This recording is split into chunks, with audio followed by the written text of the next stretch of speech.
took me all of 7 minutes to figure out how to go live from Instagram. I was literally on here trying to figure this out. um, so tonight, for those of you that don't know me, first and foremost, I am Marsha Williams. I am the founder of Mothers in Ministry. I'm also an author and speaker. So my mission is to work to uplift, encourage, and inspire mothers to pursue their dreams, their goals, and their purpose in God. So last month, we started off with the theme of breaking cycles. That was a really good theme.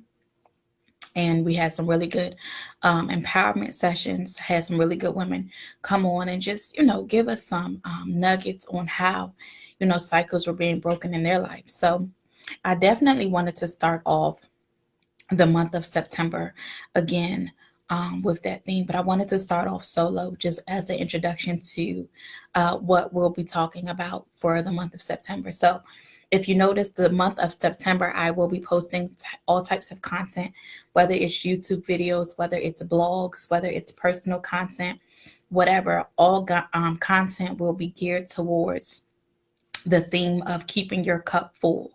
So we already know, as moms, as women, period, society has taught us that it is selfish of us to put ourselves first.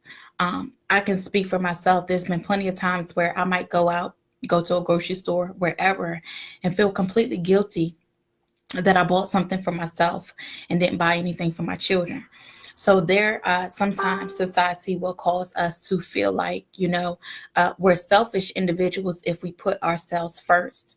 But what I'm learning as a mother, what I'm learning as a wife, what I'm learning as a brand owner, is that you're no good to anybody else if you don't first take care of yourself.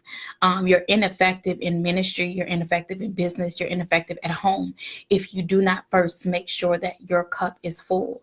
And so, what does that mean to make sure that your cup is full? Everybody might have a different definition of what that means to make sure their cup is full. I know for me, sometimes a whole day will go by and I haven't had time for myself. I might spend the day, I might have to go to the grocery store, but my kids are with me. I might have to help with homework. I'm cooking, I'm cleaning, I'm folding everybody else's clothes. I might want to sit down and watch TV, but my kids are up, so I can't. So here we are watching animation. Here we are watching cartoons, So a lot of times, we neglect ourselves as individuals, and when we do that, it puts us in a very dangerous place, emotionally, spiritually. I can only speak for me. I'm not a very pleasant person to be around. When I have not taken time for myself, I am not a pleasant person to be around, because you give and you give and you give so much to everybody else, but you don't take the time to replenish what you've given out. So the whole month of September, Mothers in Ministry will be talking about what it means to keep your cup full. Psalms 23 and verse 5, David talks about it. He said, the Lord, he anoints my head with oil and he prepares a table before me in the presence of my enemies. And he goes on further to say, and he anoints my head. He said, he anoints my head with oil, my cup runs over. And so notice the Bible doesn't say that his cup is just full. The Bible says that it overflows. And so Ayana Van Zant said it best. She said, what's in my cup is for me. Whatever flows out of my cup is for everybody else. A lot of time we're trying to pour from an empty place. And I'm telling you now, it's not going to happen. It's not going to last long. You're going to end up burning yourself out. Your well is going to run dry. And you're going to give people the bare minimum. I learned this early on in ministry. I was a part of a ministry where we were doing 5 a.m. prayer Monday through Friday. And so Monday through Friday, I'm waking up 5 o'clock in the morning to get to prayer. Well, what ended up happening was I was at 5 a.m. prayer, but I was in prayer sleep. Ineffective. And so I learned early on in ministry is that even if you're physically tired, you're no good to the kingdom. The Bible says the spirit is willing, but the flesh is weak. So if you do not take time to rest, if you do not take time to gather your thoughts, if you do not take time to make sure that you're emotionally stable, all of these things play a major role in how effective you're going to be in whatever you have to do, whatever capacity that means. I posted a status a couple of days ago saying that we have to understand and we have to know when we have reached our carrying capacity. A lot of times when we get into an elevator, it'll tell you in that elevator, this elevator can only hold this much weight. When we go to banquet rooms, banquet halls, it'll tell you the fullest capacity of this room will hold 300 people. Everything has a carrying capacity. And what happens with us is that we end up reaching a place of burnout because we have not identified our carrying capacity. We have not identified our capacity to carry whatever. And so we have to get to a place where we realize, okay, I'm not getting ready to put anything else on my plate. I'm not getting ready to try to hold anything else. I'm holding enough as it is. We have to learn those things for ourselves. Again, my definition of my cup being full and your definition of your cup being full, those may be two different definitions. They may be two different things. And so today, the scripture that has been on my mind, Luke 22:31. Jesus is talking to Peter and he tells him, he says, Peter, you're getting ready to go experience. He said, the enemy desires to sift you as wheat. He said, he already asked for you. He asked me, can I sift you? He said, but after you have been strengthened. Some Bibles say after you have returned. Other texts may say after you have been converted, right? The point that I'm making is that he says to Peter, after you have become strengthened, then you go strengthen somebody else. And so the issue is that a lot of us are putting other people before ourselves, and we're trying to strengthen them and we're trying to push them and we're trying to, you know what I mean? We're trying to be all these things to other people, but we end up reaching a place of burnout where we're no longer, we just can't do it. I was listening today on YouTube to the videos of the airplane safety videos, right? Whenever you get on a plane, before that flight even lifts off, they're going to show you where your emergency exits are. They're going to tell you, what to do in case of, turbulence or any unexpected, accidents, anything that may happen that is unexpected. They're going to prep you for it. When those masks fall down out of that ceiling, guess what they instruct you to do? They say, before you go try to help somebody else put their mask on, they tell you to put your own mask on first. It's really simple. Before you go out here and try to be anything to anybody else, you first have to take care of you. Because what happens if I run and I go put your mask on, but then I pass out? And I pass out before I got your mask on your face. Then these are two bodies now that have to be accounted for. Two, if I cannot effectively take care of me, then I cannot effectively take care of you. And come on, y'all, this is Mothers in Ministry. You are no good to your children if you are unstable. You are no good to anybody else if you have not taken the time to take care of you. I don't know what that means for you. For me, it means I need a few minutes to myself. And I'm learning to reshape and remold what society has taught me. When you look up, society has made everything about our children. And I'm not saying that, as parents, we don't make sacrifices. Please hear me. What I am saying is that society has taught us to put our children first in so many capacities, to the point of, you start to feel guilty when you think about yourself as a mother. When you think about yourself as an individual, you start to feel guilty, right? So we have to reshape and remold what society has taught us. I'm learning now that if I don't take care of me, I can't take care of you.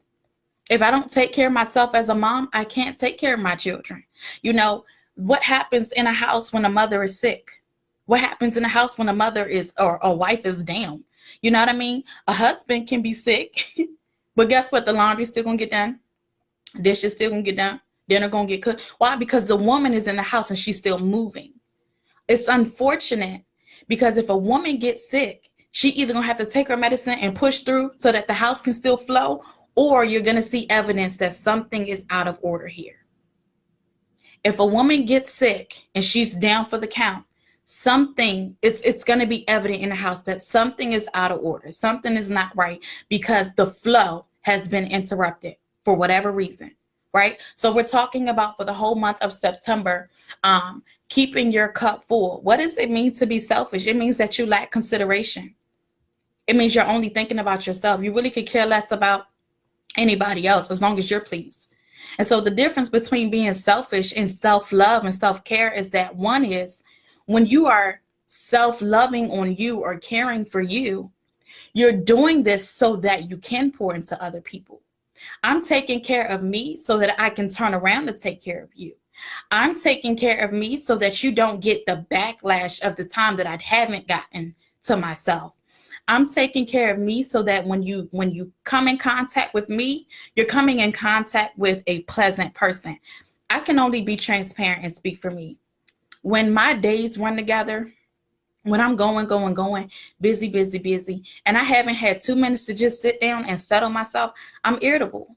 The minute somebody says, "Hey, mom," I'm like, "What?" Why? Because I've heard mom all day. I've heard mom all day. All day we've heard mom. All day we've heard what everybody else needs. All day, like sometimes it's just chaos. And I don't know what your chaos looks like. I honestly don't. You might be juggling school. You might be juggling work. You might be juggling running your own business. And then also maintaining your own house. School just started for everybody. So I know the first week of school, we're all bombarded with paperwork. We all have to sit down and fill out paperwork. And God forbid you have more than one child. So we're all filling out the same information that we gave the school last year. But these are things that we all have to do. And so I wanted to share 5 tips on how to keep your cup full. Again, these tips may work for you. They may not. First tip is that everything cannot be negotiated. Some things just cannot be negotiated. So whatever you deem as important to you, whether you deem the first 15 minutes of my day, I just lay there. I don't jump up. I don't rush to start my day. Give me my 15 minutes to mentally prepare myself for all that's getting ready to happen. Certain things cannot be negotiated. What that means is if my alarm clock goes off and I know I have my 15 minutes, this is what I need to do to keep my cup full, then do not ask me anything before those 15 minutes are up. A lot of times we negotiate and we give up what we really need. Right? Again, we sacrifice what we need. We go to put our mask on, but then we look across the room and see somebody else struggling. So before we finish the process of putting our own mask on, we run across and we put their mask on. But then we're mad because we didn't get our mask on. Whose fault is that? Whose fault is that? Whose fault is it that you haven't had time to yourself? Whose fault is it that you didn't get to go out and pick up something or do something or have a piece of cookie or whatever? Whose fault is that? A lot of times I'm mad at my husband when, he gets to, I'm going to the movies tonight. And then I look up and I'm like, it's been a month and I ain't hung out with no friends. But whose fault is that? Whose fault is that you didn't open up your mouth and say, hey, I want to go hang out with the girls tonight? Whose fault is that? So certain things we have to learn as moms, as women, as wives. Listen, this is not open for negotiation. I can negotiate this. I can give this up, but this right here, I cannot negotiate this. This is a part of me keeping my cup full. That's the first tip. Everything cannot be negotiated. You got to pick and choose what you're going to give up and what you're not, but you can't give up everything. We got to stop doing that. Because as long as we continue to give up, as long as we continue to make sacrifices, as long as we continue to alter our schedules for everybody else, it's going to become an expectation and a requirement. And nobody, I don't care, nobody's going to respect your space or your schedule. So we have to learn to set the bar now and say, hey, I can do this, but I need this right here in order to function properly throughout my day. That's number one. Everything, pick and choose what you're going to negotiate, but everything ain't open for discussion. That's number one. Number two, don't make everybody else's urgency yours. Okay. It might be an emergency in your life. And I get it. But it's not an emergency for me right now. You know what I mean? If I make plans to do X, Y, and Z, and I'm on Y, I haven't gotten to Z, and you call me up, girl, they got to sell at Walmart. I need to get to Walmart. Can you pay? That's not an emergency to me. I know the sale is over at midnight. Got you. Boom. But that's not my emergency. That's not my urgency. And so we got to learn to stop. The minute somebody calls us with an urgent matter, listen, I'm not God. I'm not. So at the end of the day, whether I help you or not, whether I assist or not, we got to learn to use discernment and realize, okay, is this a conversation that needs to be had right now, or can we talk tomorrow? We got to be careful because people will manipulate your time. They really will. They will call you with an urgent matter, but we just had the same conversation last week. So why are we talking about this again? Evidently, what I said last week, you didn't get it. So it can't be that big of an emergency. It's not that big of an urgency because you have not already applied what I gave you the first time.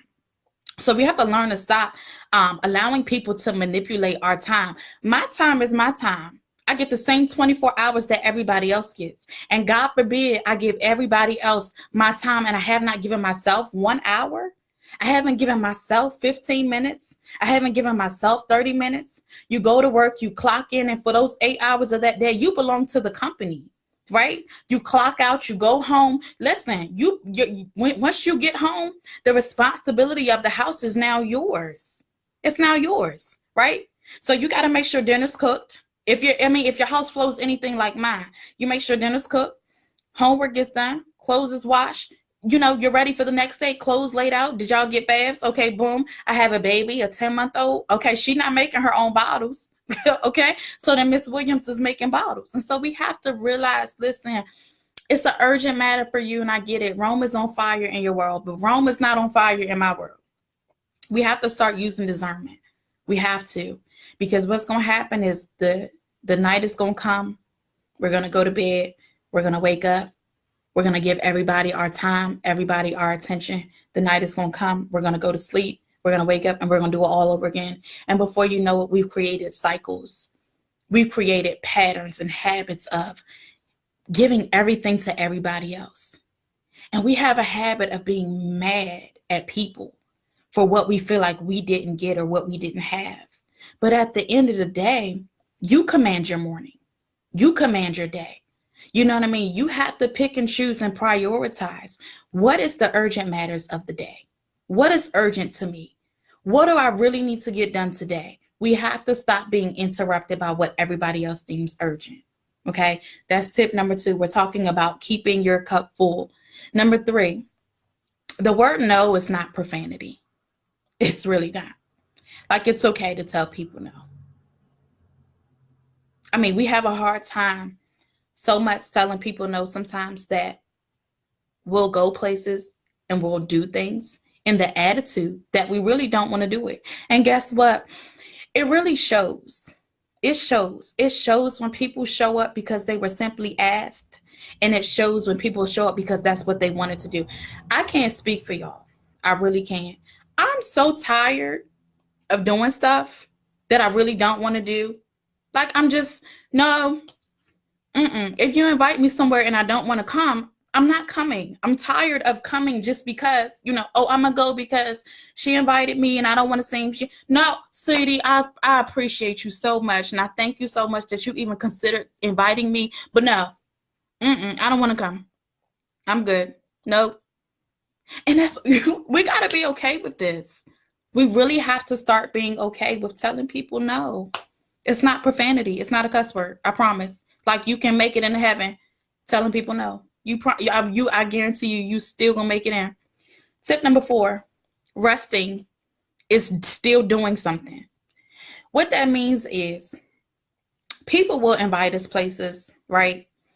And they'll say, well, what you doing Saturday night? And you might say, well, I'm not doing nothing. I don't have anything planned. And they say, well, why don't you come over here? Or why don't you do this? Or just because I said I didn't have plans to do nothing, it don't mean that I want to go do something, right? Because if your life is anything like mine, when you have a day to just rest, like when you look at your calendar and you realize I don't have to be anywhere this evening, take advantage of that. Take advantage of that. If you have an opportunity to rest. And so again, what are you doing Saturday night? I'm resting. And that's me still. I have plans to rest. So I'm resting. And I guarantee you, I promise you, when you get the necessary rest that you need, I'm not even just talking about sleep. I'm talking about when your mind is at rest, when your body's at rest, when you're not thinking about anything, when your mind isn't, just take the time to rest. Your body, right? God created our bodies. We have built-in batteries, right? You take your cell phone, you're on your phone all day. What happens? At some point, you have to charge your phone. I mean, it's not rocket science. Any type of electronic device you have, whatever, even your car, eventually you either have to jump your battery or you have to get a brand new battery. Everything has been designed to be recharged. Again, resting may be, I need to take a week off of social media because my mind has been so bombarded with other people's foolishness, right? That it has literally filtered into my spirit. Listen, whatever rest looks like for you, rest. Like, do not think of rest as, oh, I don't have nothing to do. Listen, rest is a vital portion of productivity. You cannot be productive if you don't take the time to rest. Your cell phone will cut off on you if you do not charge it up. Your laptop will die if you do not charge it up. Same thing with our bodies. Same thing with our minds. We will have mental breakdowns if we don't give our mind a break to simply rest. Give your body. Listen, I think a lot of times we overlook the scripture, but in Psalms 23, the text says, he makes me to lie down in green pastures. Like, he leads me beside the quiet waters, and why does God have to make us lay down? Because we're not used to just taking the time to rest. And so when I think of God making us rest, sometimes I think about people who get sick, right? And they've been down for like a week. Baby, you needed that rest. Your immune system cannot even properly function without your body resting. A lot of, people get sick because they go, and they have not given their body the time to replenish itself. You are constantly pouring out. If you're a mom, if you're a wife, if you're a woman, period, if you're a sister, whoever you are, it takes a lot of energy to be you and do what you do. So make sure you're giving your body the equal amount. And I'm guilty. Before I started this live, I was over here sipping coffee because, child, my eyes was getting heavy. I'm tired. And so after I get off this live, shower, and I'm getting into bed, we're going to do this all over again tomorrow. But we got to make sure as women that we are taking care of ourselves, because you are no good to anybody else if you are not healthy and whole. Again, I gave the illustration of being on the airplane. They will always tell you, before you go put your mask, a mask on anybody else's face, make sure you put your own mask on. Right? Because in the midst of you going to help somebody else, you might pass out, right? After you have become strengthened, after you have returned, after you have been converted, then go strengthen your brother, right? So we have to get in our minds that it's not selfish to put ourselves first. It is not selfish to make sure we're taking care of ourselves. The last tip, enjoy something alone. This has to become a habit. It really does. I'm starting to, and it's simple, but it means a lot. I'm starting to learn and realize that everything does not have to be shared. As children, we're taught, oh, share your toys, share this, share that, you got to share. We're taught to share. So much so that we become adults and we take on this mentality. Even if we're eating something, we're quick to offer it to everybody. Does anybody, I'm going to the store, does anybody else need anything? I got his chips. Listen, I want this to become a habit. I don't care what you share throughout the day. Share, whatever, cool. Make sure that you have one thing in your life that you do not share. Every day, make sure you're indulging in something that this is just for me. And for me, my kids always want something that I got, whether it's candy, whether it's I love me some ranch Doritos. I had Doritos in my drawer, our snack drawer, and they saw the size of it. So they realized this not a family bag of chips. This is a personal individual size bag. And my 6-year-old said, Mom, I'm about to open your chips. And, if I had not addressed him, he would have. But I said, no. I said, there's other snacks in here that I bought for y'all. This is for me. And so we have to learn to enjoy something alone. Enjoy something alone. I know sometimes when I'm ready to go to the store, my kids are like, well, can I go? I'm sorry, but this trip to the store, this is for me. You know what I mean? Because again, at the end of the day, I would love to paint this picture that everybody else is going to take care of you, but they're not. If you don't take care of you, and if you don't teach other people how to take care of you, exactly, Brandy, these are my chips. These are my chips. I don't know what to tell you, but these are my chips. And so I kindly asked my son, put my chips back in the drawer and you go ahead and get your little oatmeal cookie cream pie. Because that's what I bought for y'all. We have to learn as women, as mothers, as business owners, make sure that you are keeping your cup full. One thing that the Lord laid on my heart and me keeping my cup full was to start this devotional, 90-day devotional. And, I realized that, you might get in your word, you might listen to your word, and that's all great. But I believe that when we talk about keeping our cup full, there's a place that the Lord wants us to go, and it's a very personal, intimate place. That means in my personal, intimate time, the Lord may utter things to me that he may not utter to you, because he's giving me what I need to keep my cup full and what you need to keep your cup full. The title of the book is Becoming the Woman God Wants Me to Be, a 90-day guide to living the Proverbs 31 life. So I'm super excited. Every now and then the Lord will put images in my mind of books, or I don't know how God deals with you, but he even gives me specific journals. Like he'll tell me to use this journal for this particular topic. So I already have my personal journal to walk through with this book. But one thing I love about this, and I'm so grateful that the Lord laid this on my heart, it says becoming the woman, not becoming the mother, not becoming the wife. I want you to become you, because I've learned a long time ago, if I'm a good person, then I can be a good wife and I can be a good mother. If I'm a good individual, I can be everything else. Do you know that you can be a good wife, but you lack in the area of being a good mother? Or you can be a good coworker, but you're a terrible individual at home. If you work on building yourself up as a person, as an individual, if I have character and integrity as an individual, surely that's going to flow into other areas of my life.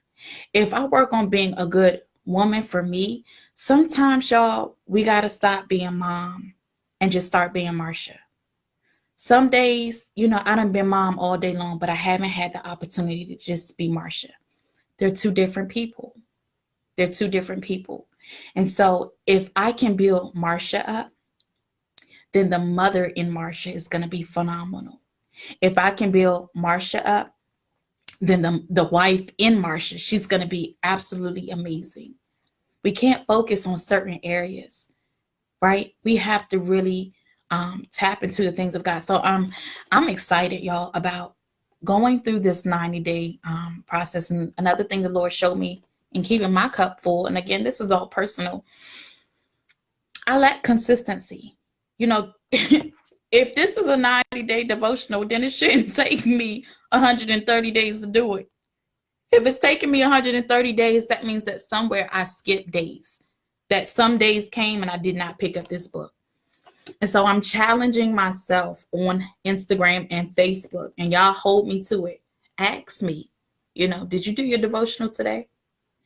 Whether it's in the morning, whether it's at night before I lay my head down, I'm giving this, I have to give God something on a consistent basis. And I want my life to be transformed. I'm ready to see what it is that God wants me to be on the other side of these 90 days. So again, I just wanted to start off the series. I know last month I had a couple of presenters come in and we dialogued, but I wanted to open up the introduction for September on keeping your cup full. I will definitely have other presenters come in. I love different perspective. I love to know what works for other women. But again, briefly, I'm just going to go over these 5 tips and I'm going to let you go. The first tip, again, that I shared in keeping your cup full is understanding that everything isn't open for negotiation. There are some things, I don't care if you write down 3 of your top 3 things every day. Every day, this is something that I need for me. Whether it be, okay, every day I need at least 15 minutes to myself somewhere throughout my day. Write that down and do not negotiate that. Do not negotiate that. It might be a physical thing. Every day I need to make sure that I'm drinking a certain amount of water. And I say that because in physical aspects, when we're not taking care of ourselves, we can feel it. We can feel it. I definitely can tell. I'm not that good at drinking water. So I've had to add lemon and cucumber to water just to give it some flavor. And I've done a lot better. But I can tell when I have given my body no water, I'm dehydrated. And it's easy to do because, again, we running, we doing this, we doing that. And you might grab something here. Let me get a soda there. But before you know it, you have not given your body what it needs, right? So again, I don't know what your 3 things are, but I'm challenging you. I'm giving you some homework. Write down 3 things that are not open for negotiation. Every day, I need these 3 things to function. Whether it's I need 5 minutes in the bathroom alone. Don't knock on this door. No. If you needed to use the bathroom, you should have got in here before I did. I don't know what your 3 things are, but I'm challenging you to every single day. And let me say this. If you write down those 3 things and you stick to them, your kids are going to know. Your spouse is going to know. Because not only will it become a habit for you, it will become okay, I know mom don't like to be interrupted the first 15 minutes of her day. They will begin to pick up on that. But we have to teach the people in our lives to respect our space. We honestly do.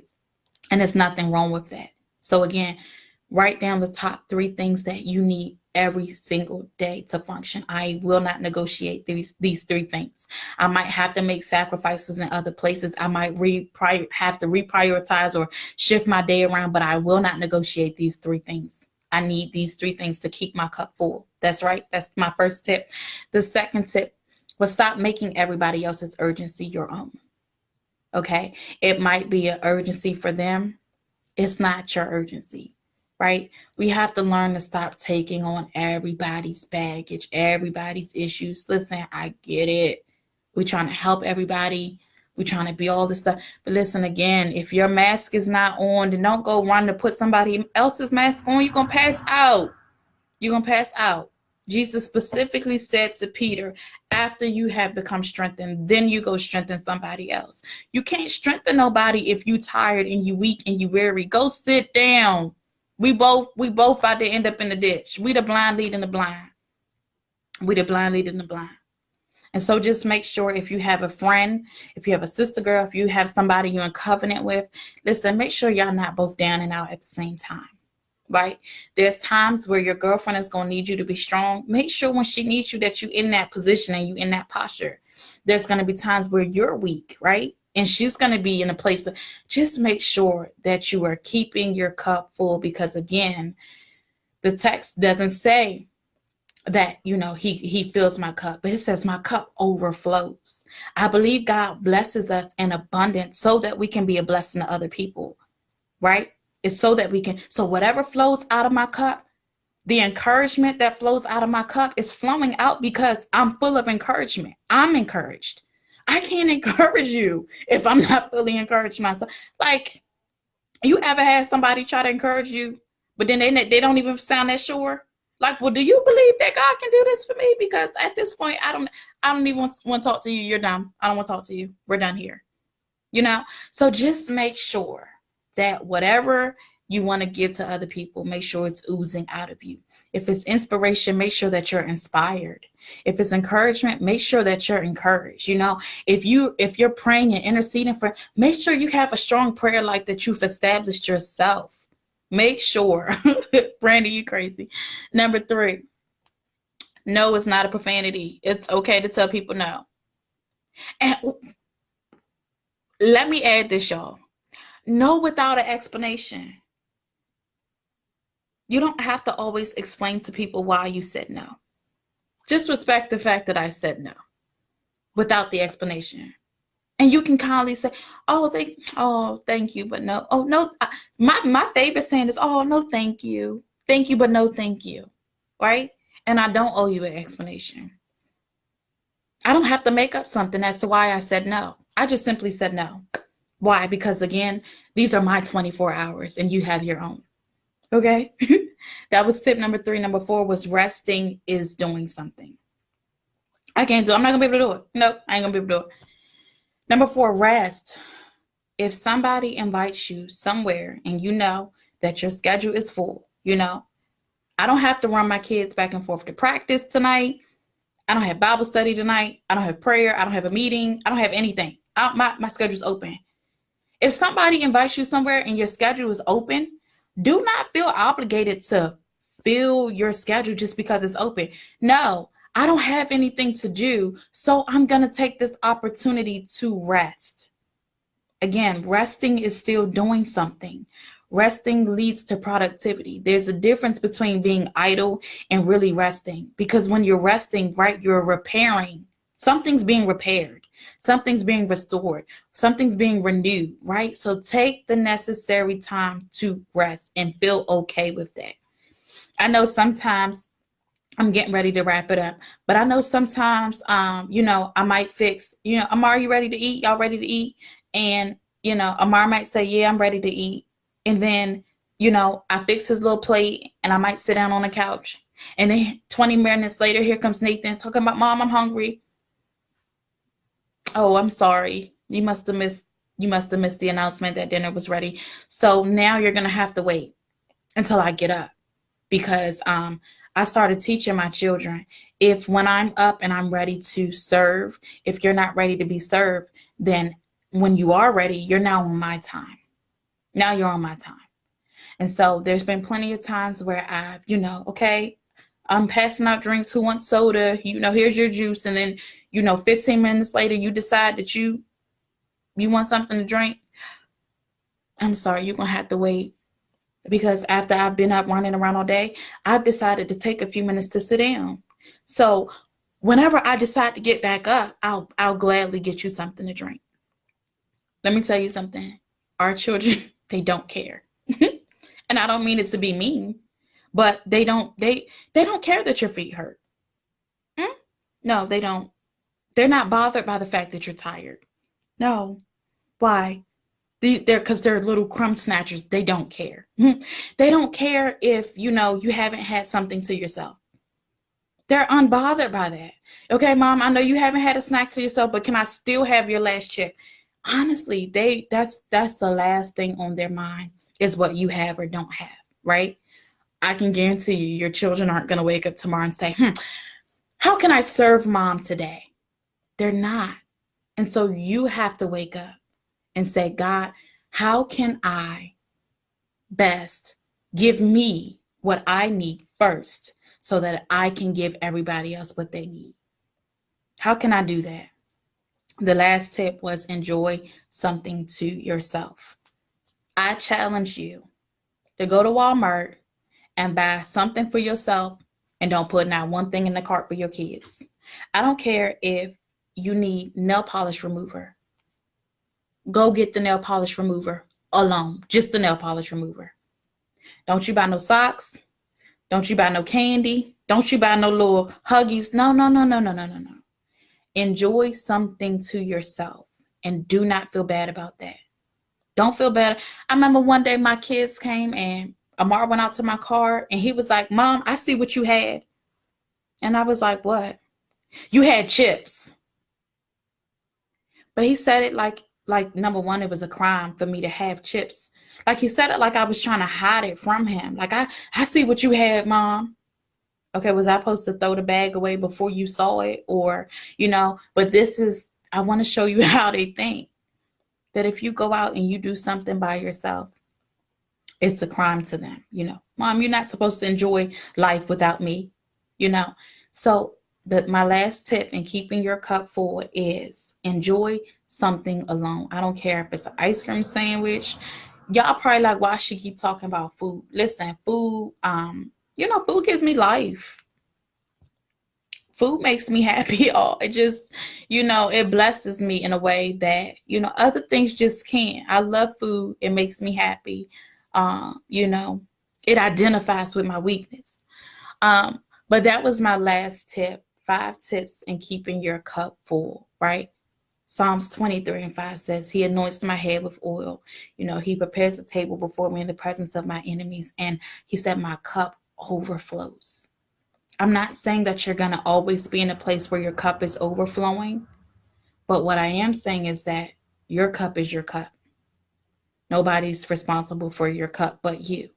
So when you realize that your cup is no longer full, my cup is only halfway full now. If you realize that you have not done what you need to do for you in order to be effective for everybody else, then it's time for you to stop and reevaluate where you've been sowing so much of your time and energy. You are ineffective in ministry.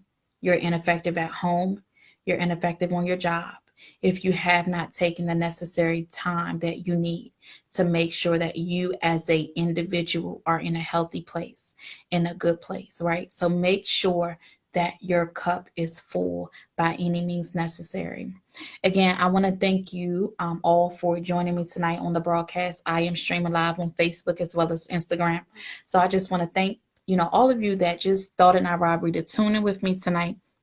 Again, the whole month of September, we will be talking about what that means to keep your cup full, what that looks like as women, making sure that you have the time that you need with God.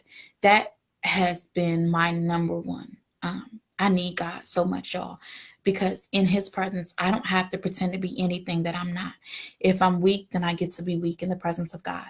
And I'm grateful for that above any and everything. So, again, write down your 3 things that you need that you will not negotiate. I'm sorry, but I can't give this up. I'm sorry, but I really need this in order to function properly throughout my day and be the best individual that everybody else needs me to be. And furthermore, be the best individual that I really desire to be. I won't do it every night. I normally try to come on Thursdays, but it's not a set Thursday because my schedule is inconsistent. So normally if I make contact with somebody, normally I post that day, that night, we'll be streaming live. But again, I decided to do it this way so that even if you can't catch the live right, then and there, you have the opportunity to watch the playback. So I definitely want to make sure, again, it might not always be lives, but, I've been on YouTube looking up videos on self-love and self-care, making sure that you're, keeping yourself together. So I just want to make sure I'm giving you guys as much content and information as possible because I want our perspectives to change. Society has taught us that it is selfish to put ourselves first, but I solely disagree. If I don't put me first and I don't take care of me, then I cannot take care of anybody else. So again, thank you all for streaming with me. I am Marsha Williams, founder of Mothers in Ministry, also author and speaker, working to uplift, encourage, and inspire every mother to pursue her dreams, her goals, and her purpose in God. I love you all to life. Be encouraged. And I mean that from the bottom of my heart. Be encouraged. One thing I've learned is that change is inevitable, right? Change is constant. That's the only consistent thing in life is change. So just know if you're sitting in a situation right now, it has to change. It has to change. Nothing stays the same. I love you all to life. Have a great night. And again, start thinking of ways that you keep your cup full. It might not be what I do. You might have to do something totally different. But make sure that you're keeping your cup full. All right. You guys take care and you have a good night. Good night. I love you guys.